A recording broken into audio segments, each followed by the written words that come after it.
ഇറാന്റെ ഗാർഗ് ദ്വീപിൽ രണ്ടാം ദിവസവും അമേരിക്കൻ ആക്രമണത്തിൽ ദ്വീപിന്റെ വലിയ ഭാഗം തകർന്നതായി അമേരിക്കൻ പ്രസിഡന്റ് ഡൊണാൾഡ് ട്രംപ് അറിയിച്ചു. ആവശ്യമായാൽ വീണ്ടും ആക്രമണം നടത്തുമെന്ന് അദ്ദേഹം മുന്നറിയിപ്പും നൽകി. ഇറാനിൽ നിന്നുള്ള എണ്ണ കയറ്റുമതിയുടെ ഏകദേശം 90% ഗാർഗ് ദ്വീപിലെ സംസ്കരണശാലകളിലൂടെയാണ് നടക്കുന്നത്. ഹോർമൂസ് കടലിടുക്ക് വഴി കടന്നുപോകുന്ന കപ്പലുകളെ ഇറാൻ തുടർച്ചയായി ലക്ഷ്യമിടുകയാണെങ്കിൽ ഗാർഗ് ദ്വീപിലെ എണ്ണ സംസ്കരണവും വിതരണ സംവിധാനങ്ങളും പൂർണ്ണമായി നശിപ്പിക്കുമെന്നാണ് ട്രംപിന്റെ മുന്നറിയിപ്പ്. ഹോർമൂസ് കടലിടുക്കിന്റെ പ്രദേശങ്ങളിലേക്കുള്ള ആക്രമണവും അമേരിക്ക ശക്തമാക്കുമെന്നാണ് റിപ്പോർട്ടുകൾ. കപ്പലുകളെ ആക്രമിക്കാൻ ശ്രമിക്കുന്ന ഇറാനിയൻ ബോട്ടുകളെയാണ് പ്രധാനമായി യുഎസ് ലക്ഷ്യമിടുന്നത്. ഇതിനിടെ അമേരിക്കൻ സൈനിക വിമാനങ്ങൾക്ക് സ്വന്തം വ്യോമപാത ഉപയോഗിക്കാൻ അനുവദിക്കില്ലെന്ന് സ്വിറ്റ്സർലാൻഡ് പ്രഖ്യാപിച്ചു. അതേസമയം ഗൾഫ് മേഖലയിലെ അമേരിക്കൻ സൈനിക താവളങ്ങളിൽ ലക്ഷ്യമിട്ട് ഇറാനും തിരിച്ചടികൾ തുടരുകയാണ്. ഗാർഗ് ദ്വീപിലെ ആക്രമണത്തിന് മറുപടിയായി ബാഗ്ദാദ് നഗരത്തിലുള്ള അമേരിക്കൻ എംബസിയെ ലക്ഷ്യമിട്ട് ഇറാൻ മിസൈൽ ആക്രമണവും നടത്തി. ആക്രമണത്തിൽ എംബസി വളപ്പിലെ ഹെലിപാഡ് തകർന്നതായാണ് റിപ്പോർട്ടുകൾ. പിന്നാലെ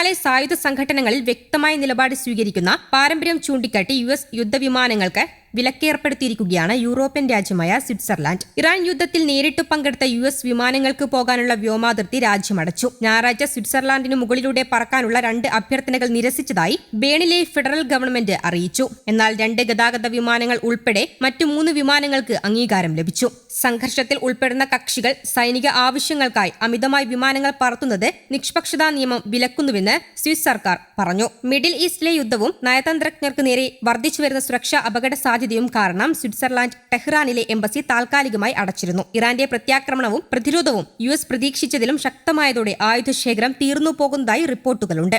ആയുധങ്ങൾക്കായി പല രാജ്യങ്ങളിലെ സഖ്യകക്ഷികളോടും യുഎസ് സഹായം അഭ്യർത്ഥിച്ചെങ്കിലും നിരസിക്കപ്പെട്ടതായി റിപ്പോർട്ടുകൾ ചൂണ്ടിക്കാട്ടുന്നു. മാസങ്ങൾ നീണ്ട തയ്യാറെടുപ്പുകൾ നടത്തിയിട്ടും യുഎസിന് 2 ആഴ്ചയ്ക്കുള്ളിൽ തന്നെ ആയുധക്ഷാമം നേരിടുകയാണ്. ഇസ്രായേലിലും പശ്ചിമേഷ്യയിലെ യുഎസ് താവളങ്ങൾക്കും നേരെ ഇറാൻ പ്രത്യാക്രമണം ശക്തമാക്കിയതോടെ ആക്രമണത്തിനേക്കാൾ പ്രതിരോധത്തിന് വേണ്ടി യുഎസിന് യുദ്ധോപകരണങ്ങൾ ഉപയോഗിക്കേണ്ടി വന്നിരുന്നു. പുറത്തെത്തിയ റിപ്പോർട്ടുകൾ പ്രകാരം യുഎസ് വ്യോമ പ്രതിരോധ മിസൈലുകളുടെ ശേഖരം ഗണ്യമായി കുറഞ്ഞിരിക്കുകയാണ്. ഇതോടെ ഇറാന്റെ തുടർച്ചയായ മിസൈൽ ഡ്രോൺ ആക്രമണങ്ങളെ തടയുന്നതിൽ യുഎസിനും ഇസ്രായേലിനും കാര്യമായ പിഴവുകൾ സംഭവിക്കുന്നുണ്ട്. മേഖലയിൽ സ്ഥാപിച്ചിരിക്കുന്ന റഡാറുകൾ കൂട്ടത്തോടെ IRGC തകർത്തതായും യുഎസിന്റെ പ്രതിരോധത്തിന് തിരിച്ചടിയായി മാറിയിരിക്കുകയാണ്. ആയുധങ്ങൾ അതിവേഗത്തിൽ തീരുകയാണെന്നും മറ്റു കേന്ദ്രങ്ങളിൽ നിന്നും ആയുധങ്ങൾ എത്തിക്കാനായി യുഎസ് സേന ശ്രമിച്ചുകൊണ്ടിരിക്കുകയാണെന്നും സൈനിക വൃത്തങ്ങൾ വെളിപ്പെടുത്തിയതായി ട്രംപ് പറഞ്ഞു. ആയുധങ്ങൾ പെട്ടെന്ന് ശേഖരിക്കുന്നതിനായി യുഎസ് പ്രസിഡന്റ് ഡൊണാൾഡ് ട്രംപ് പല രാജ്യങ്ങളുമായി നിരന്തരം ചർച്ചകൾ നടത്തുന്നുണ്ട്. എന്നാൽ തന്ത്രപ്രധാനമായ മേഖലകളിൽ നിന്നും കൂടുതൽ വേഗത്തിൽ ആയുധങ്ങൾ പശ്ചിമേഷ്യയിലേക്ക് എത്തിക്കുന്നതിനായുള്ള ട്രംപിന്റെ ശ്രമങ്ങളോട് പല രാജ്യങ്ങളും അനുകൂലമായി പ്രതികരിച്ചിട്ടില്ല.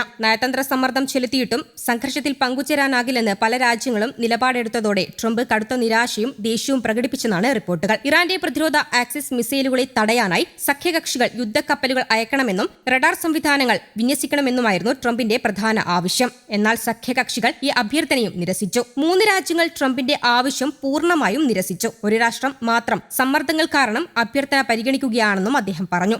ആഗോള ഊർജ്ജ വിതരണത്തെയും മേഖലയിലെ സമാധാനത്തിനും തിരിച്ചടിയാകുന്ന ഈ സംഘർഷത്തിലേക്ക് വലിച്ചിഴയ്ക്കുന്ന പല രാജ്യങ്ങളുടെയും യൂറോപ്പിലെ സഖ്യകക്ഷികളുടെയും ആശങ്കകളാണ് യുഎസിന്റെ ആവശ്യം നിരസിക്കാൻ കാരണമായിരിക്കുന്നത്. അമേരിക്ക, ഇസ്രായേൽ, ഇറാൻ രാജ്യങ്ങൾ തമ്മിലുള്ള സംഘർഷം അടുത്ത ഘട്ടത്തിലേക്ക് കടന്നതോടെ യുദ്ധം എങ്ങനെ അവസാനിപ്പിക്കുമെന്നതിൽ ആശങ്ക തുടരുകയാണ്. കഴിഞ്ഞ 48 മണിക്കൂറിനുള്ളിൽ പുറത്തുവന്ന ഇറാൻ പ്രസിഡന്റ് മസൂദ് പെഷസ്കിയാന്റെയും അമേരിക്കൻ പ്രസിഡന്റ് ഡൊണാൾഡ് ട്രംപിന്റെയും പ്രസ്താവനകൾ യുദ്ധത്തിന്റെ അന്ത്യത്തെക്കുറിച്ച് തികച്ചും വ്യത്യസ്തമായ കാഴ്ചപ്പാടുകളാണ് മുന്നോട്ട് വെക്കുന്നത്. ഒരു വശത്ത് സമാധാനത്തിനായുള്ള ചർച്ചകൾ നടക്കുമ്പോഴും മറുവശത്ത് തുടരാനുള്ള നീക്കങ്ങൾ സജീവമാകുന്നതായാണ് സൂചനകൾ. അമേരിക്ക ഇതിനോടകം തന്നെ യുദ്ധത്തിൽ നിർണായകമായ സൈനിക വിജയം നേടിയെന്നാണ് ഡൊണാൾഡ് ട്രംപ് അവകാശപ്പെടുന്നത്. കെൻഡക്കിയിലെ ഹെബ്രോണിൽ നടന്ന റാലിയിൽ സംസാരിക്കവേ ആദ്യ മണിക്കൂറിൽ തന്നെ തങ്ങൾ ജയിച്ചു കഴിഞ്ഞു എന്ന് ട്രംപ് പറഞ്ഞിരുന്നു. അമേരിക്കൻ സൈന്യം ഡസൻ കണക്കിന് ഇറാനിയൻ നാവിക കപ്പലുകൾ നശിപ്പിക്കുകയും ഇറാന്റെ സൈനിക അടിസ്ഥാന സൗകര്യങ്ങൾ തകർക്കുകയും ചെയ്തതിലൂടെ രാജ്യത്തിന്റെ സൈനിക ശേഷിയെ ഏതാണ്ട് പൂർണ്ണമായും ഇല്ലാതാക്കിയതായി ട്രംപ് വിശ്വസിക്കുന്നു. News desk Kerala Kaumudi.